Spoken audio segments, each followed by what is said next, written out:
Hey guys, this is SF and welcome to Monster of the Week. This week is the new Transcended Godstriker. So he has a flight, no damage wall, and a gauge of Counter Slayer. I'll get more to it a little bit later. Strike shot is the same, so he bash and then shoots a laser, same thing as his evolution and ascension form. And then bump combo is an 8-way laser L, so he shoots basically cross laser and EX laser combined, and then energy circle N for the sub, which is still a main because he is a transcendent monster. And I'm bringing him to PCG3, and he's okay, he's just there. He does work around with the damage walls because he is a no damage wall monster, but there are a lot of other better dungeons for him, like Drill Max is coming up very soon. Like basically any no damage wall main dungeon, he works really well. And most recently Izanami Zero, both have mines and no damage walls and damage walls, so he works really well. But the really awesome part about Godstriker is the bump. Well, there are two things. First is the bump combo. It can hit a lot of people at the same time. Second one is the counter slayer, and I don't think I've gotten hit yet because my monsters are wrecking the enemies. Let's try to get hit a little bit. Don't kill him. Okay. I think he'll get hit. Okay. So this is where the counter slayer procs. So what counter slayer does is whatever monster hits Godstriker last, Godstriker becomes the slayer for it. So PCG3 is a mech. He attacked Godstriker last, so that means his counter slayer equals to a mech slayer for this turn. Well, not really for this turn, but you can see. And you see the slayer pocket. So it lasts forever until it overwrites with another monster of a different class, but since this dungeon has all mechs, it means that the whole time Godstriker will be a mech slayer for his gauge shot. So Godstriker on the bottom will be a mech slayer as well because he got hit by the energy circle from PCG3 as well. And you see it proccing. So it's really powerful. It is a little bit of an RNG if there are dungeons where there's multiple classes, like Izanami Zero, where there's deities, there's fiends, there are demons. So you cannot choose the slayer for Godstriker. Is whatever hits last, whatever particle hits Godstriker last. But it's still very powerful, and it gives him a lot of flexibility because slayers are always good, and it didn't. And usually for a slayer, most monsters will have only one null one null ability, whereas Godstriker has two null abilities, which is really strong.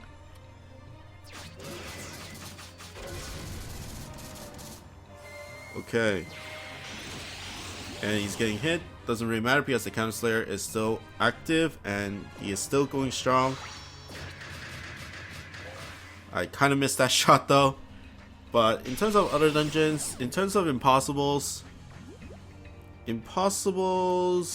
Marishi, of course. Akala, you can bring him to Akala because his bump combo does really good work with the loops, with the zombie loops. Although there are gravity barriers, he might be a little bit useless in the boss stages. But with his counter slayer, he can, if you get a good position, you can use the slayer to actually deal more damage, and he becomes a demon slayer for Akala. Tower 39 is probably his best, not 39, 29 is probably his best dungeon because it's the same thing, Akala zombie loop, and then there's mines and damage walls at the same time. Other ones, 21st floor, 36, 21st floor, 26th floor, 28th floor, 30th floor, 40th floor. There's just a whole lot of dungeons where Godstriker is really good, and a lot of it goes to, of course, the slayers and the bump combo, but also his HP. He is one of the highest HP monsters in the game. When he was released, he was top 2 with Himiko, he has over 27k HP, and if you bring, let's say I brought 2 Godstrikers, it gives me 100,000 HP. If you stack like 3 or 4 at the same time, then you go over like 120k, and that's a lot of damage. And with that high HP, I can actually play a little loose and survive these kinds of attacks.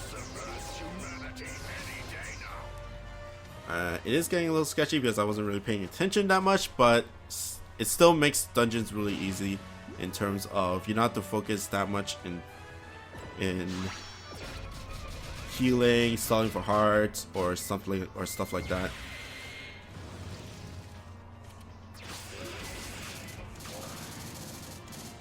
Awesome, awesome, awesome. But right now in JP, Godstriker is somewhat useful. Of course, there's a lot of better monsters in general. Like, in terms of the mine department, there is Loki that does a lot more damage than him. Gabriel does a lot more damage in the no damage wall department. Royce is a better light monster in terms of mines, because Royce deals more damage than Godstriker in general. He does pair very well with Zeus. Zeus is also a flight and no damage wall monster, but Zeus has a blast bump, which works really well with Godstriker. And then you can use Zeus's strike shot to take down the mobs, which leaves you an opening for Godstriker to use his strike shot. So let's see if I can get a good shot at it. And this is with the Slayer.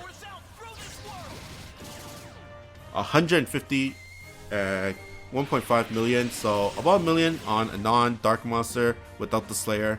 So it's really, really strong. Oh, I missed the sword. That is poopy. And I don't think I should use my strike shot.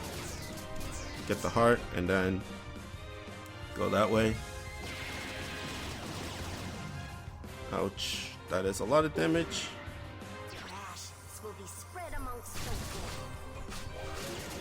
Ooh, nice.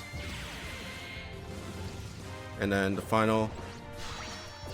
And there you go. Godstriker is a exclusive, so most Transcensions kind of balances out with depending on if they're limited or exclusive. So he's really up there in terms of monsters. He is at least a top 10 monster, even in JP right now. And in NA, he is like probably top 2, with Arthur being in the lead.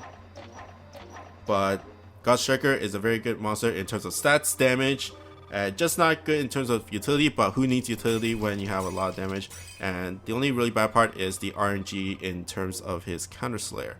But that's pretty much it for me. I hope you guys like and subscribe, and I'll see you guys next time. Bye.